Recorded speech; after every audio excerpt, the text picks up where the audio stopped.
আসসালামু আলাইকুম। ডাক্তার মোহাম্মদ তানভীর আহমেদ। কোমরের একপাশে হঠাৎ করে তীব্র ব্যথা অথবা প্রস্রাবে প্রচুর চাপ, বারে, বারে প্রস্রাব হতে পারে রক্ত মিশ্রিত প্রস্রাব। দেখতে কিছুটা লালচে বর্ণের অথবা গোলাপি বর্ণের। থাকতে পারে বমি, বমি ভাব অথবা বমি। সেই সাথে প্রস্রাবের পরিমাণ অনেক কম, থাকতে পারে জ্বর। সাধারণত এই সমস্ত সাইন সিম্পটম আমরা দেখলে ধারণা করতে পারি কিডনি স্টোন হতে পারে। বিষয়টি নিশ্চিত হওয়ার জন্য আপনি কয়েকটি টেস্ট করাতে পারেন। নম্বর 1, ইউরিন আরএমই, ইউরিন অথবা প্রস্রাবের রুটিন এক্সামিনেশন করাতে পারেন। দ্বিতীয়ত যেটি করাতে পারেন সেটি হলো সিরাম ক্রিয়েটিনিন। তৃতীয়ত যেটি করাতে পারেন সেটি হচ্ছে আল্ট্রা কেইউবি অথবা এক্স-রে কেইউবি। এই টেস্টগুলো দিয়ে আপনি নিশ্চিত হতে পারবেন আসলেই কি আপনার রেনাল স্টোন অথবা কিডনি স্টোন আছে কিনা। এখন কথা হচ্ছে কিডনি স্টোন অথবা রেনাল স্টোন হলে সাধারণত আমরা কি করে থাকি?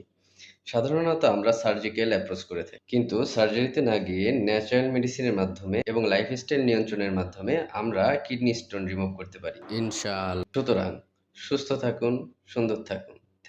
Thank you everyone. আসসালামু আলাইকুম।